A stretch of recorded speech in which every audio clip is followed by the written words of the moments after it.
Alright, let's go through the pistol whip build that I've been playing recently in ranked. First we go through sigils and runes, and then we'll talk about just some normal combos and stuff. Um, so I run exploitation, but you can also run absorption. I prefer exploitation. To me, it doesn't really matter to get a boon every 3 seconds.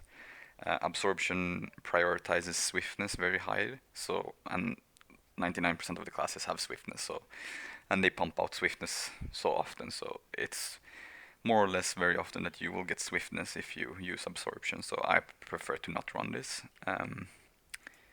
The second sigil I run is Sigil of Savagery, which is pretty obvious, longer stun duration and damage versus stunned foes. Normal sigils on short bow. I run Rune of Rage, but you can definitely run different runes. You can run Eagle, you can run Scholar, you can run Strength. If you run Strength, I would drop Exploitation for maybe Ruthlessness or even Courage. It depends on what you prefer. Um, the reason why I run Rage is because I run Lesser Haste in the traits. But we can go back to that soon. So this is the traits. I run Acro. This build can run Deadly Arts instead of Acro. You can run Crit Strikes instead of Acro or Deadly Arts. It's up to you what you prefer. The reason why I prefer this is the double steal, obviously, and instant reflexes and the vigor uptime. It synergizes so well with Daredevil in general, so that's why I run this. It also gives us initiative, since this build is very initiative hungry. It's very good, even if it's a 5 second internal cooldown. Getting one initiative is very, very nice. But as I said, you can run Deadly Arts, you can run Crit Strikes. It's up to you what you prefer. But yeah, as I said, I run Lesser Haste. That's why I run Rage, because I have very low Fury uptime, so I want Fury. So that's why I run it. Obviously, it might not be the best, but that's what I prefer.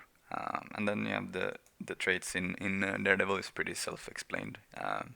The only thing I would ever consider changing would be PI to Havoc Specialist. If you are ever gonna take a 1v1 against a warrior, you cannot run PI, because a competent warrior will always proc full counter from your PI. If there's no spellbreaker you're dueling, if you're dueling core warriors, you can run PI by all means, that's fine. But if you duel a spellbreaker, you definitely need Havoc Specialist instead. This goes for in Wolver's World as well if you run this build. But yeah, that's this is the traits.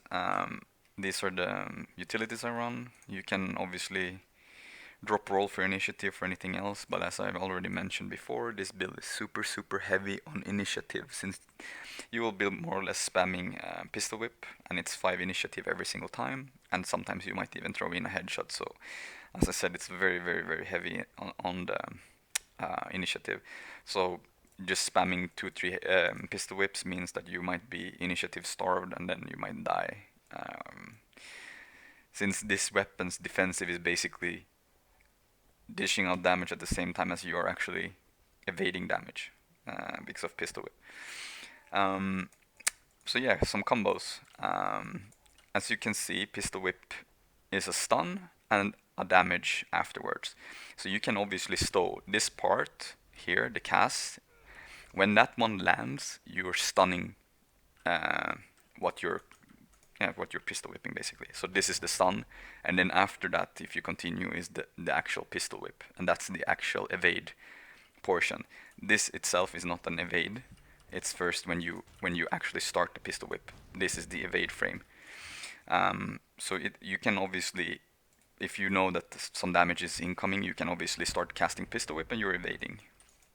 Another thing that synergizes very well with pistol whip is escapist fortitude. Since you're basically evading all the time, and people are trying to hit you when you're pistol whipping, you're condi cleansing, you're healing, so it gives you some sort of sustain back as well.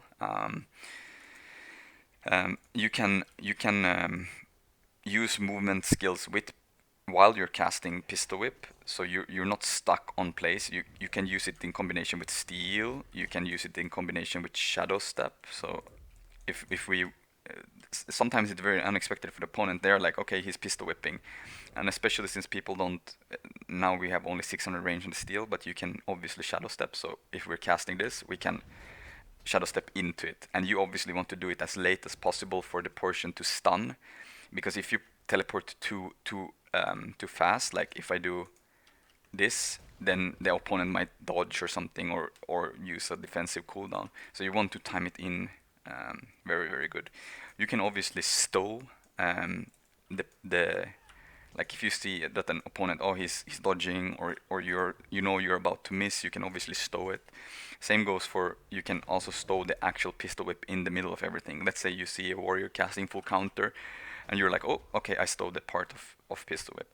So there's a lot of mind games with pistol whip itself that you can use in duels, especially with if you're in a mirror. It's a kind of ridiculous fight. It's all about mind gaming the other thief and getting into like steal, and then yeah. But yeah, this is the basics of the build. Um, the good thing about it allows you to definitely take 1v1s in a different way. SD can take some 1v1s, for example Mesmer, but I actually think this build is even better than SD, just because of escapist fortitude. You're taking less damage because you're evading so much. You're cleaving the clones, and you're removing condis constantly. Meanwhile, as SD, you don't really have a way of cleaning condis except sword 2. I mean, you have sword 2 as pistol whip as well. You have signet. You have withdraw for torment, and so yeah, it's just a superior build in 1v1 versus mesmers. And you can, since most mesmers 1v1 builds around scepter, you can steal through the block. The only downside is that you don't have double globe, but you don't really need double globe when you have so much condi cleanse anyways.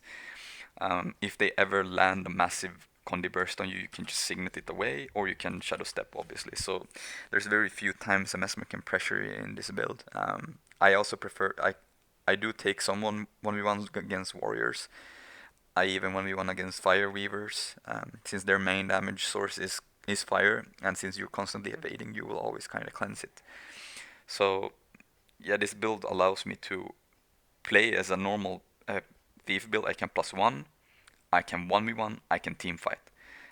This build is obviously, I wouldn't prefer this build in ATs, obviously. It's just, I feel this build is the superior build in ranked right now, for me at least. I feel SD is just the fact that I can take more 1v1s with this build makes my gameplay evolve into a different kind of type. Some games I cannot affect with my rotations. Like it doesn't matter how fast I +1 because the rest of my team is losing 1v1 or the team fight. Meanwhile, with this build, maybe I can take a 1v1 and then my other teammate is doing very well in the 1v1s. Then I'm turning the game around. Meanwhile, with SD, I can't really do the same, except unless it's a mesmer. And even mesmer, sometimes SD can be tricky, because if you do miss one steal, you're kind of fucked in that duel. Not necessarily, but it definitely puts you behind.